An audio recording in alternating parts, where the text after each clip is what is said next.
Objeto. SCP-483. Clasificación. Seguro. Procedimientos especiales de contención. SCP-483 no necesita ninguna contención especial, excepto evitar que se utilice fuera de las pruebas autorizadas. SCP-483-1 no debe administrarse a sujetos para los cuales existen seres humanos vivos fuera de la Fundación que estén familiarizados con él y sean conscientes de su edad. En ninguna circunstancia se administrará SCP-483-1 a aquellos conocidos por los supervisores.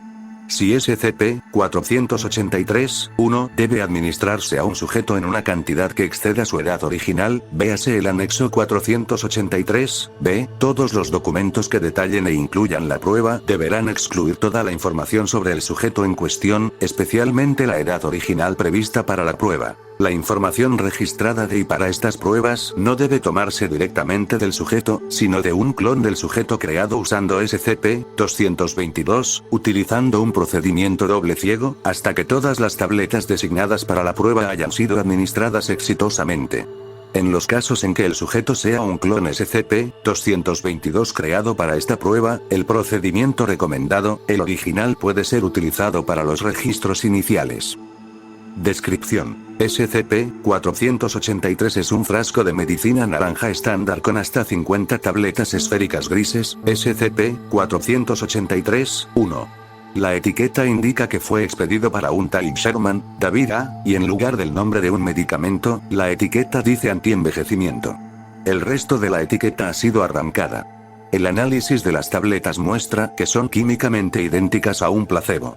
Cuando SCP-483-1 es ingerido por un sujeto que posee un estómago capaz de digerir el medicamento, su efecto se manifiesta. Todos los recuerdos, documentos y registros existentes con respecto a la edad del sujeto son alterados, disminuyendo la edad registrada del sujeto en un año completo. En consecuencia, todos los valores numéricos / memorias relativos a la edad del sujeto se modifican. El sujeto no presenta ningún cambio biológico, a excepción del ajuste de memoria antes mencionado. Cualquier medicamento en forma de píldoras o comprimidos que se coloca en SCP-483 se convierte en SCP-483-1. Las personas afectadas por SCP-483-1 recordarán con exactitud cuántos años han pasado desde ciertos eventos en sus vidas, excepto la fecha de nacimiento del sujeto de pruebas. Las personas afectadas pueden ser persuadidas de que su interpretación de la edad del sujeto de pruebas es incorrecta y de que deben revisarla. La ingestión ulterior de SCP-483-1 por el mismo sujeto reducirá de nuevo su edad corregida. Anexo 483-A. SCP-483 fue recuperado de la casa de después de que se reportaron amplias discrepancias entre sus registros médicos y su condición física con respecto a su edad. Los documentos oficiales de así como sus parientes y amigos cercanos, reportaron que tenía 8 años de edad, aunque podían recordar eventos de hace más de una década que lo involucraban. El artículo de un periódico de hace años que incluía su nombre corroboró esta discrepancia. Su estatura física y desarrollo indicaban que tenía al menos 20 años de edad, y su tasa de crecimiento era la de un ser humano normal.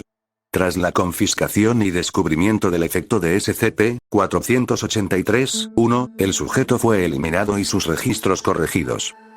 Anexo 483-B. Si un sujeto ingiere una cantidad de SCP-483-1 superior a la de su edad original, este pierde toda la memoria, a excepción de la memoria funcional, habilidades, lenguaje, etc. Toda la información existente sobre el sujeto desaparece, y todos los que conocían al sujeto pierden todas y cada una de las memorias sobre el mismo. Cuando se les pregunta sobre eventos pasados que han involucrado al sujeto, los individuos afectados simplemente notan que ha habido otra persona o un extraño presente. Nota: siempre fui un paranoico con respecto a los efectos meméticos y psiquialteradores. Por suerte para mí, mis contramedidas salvaron mi memoria de la sobredosis.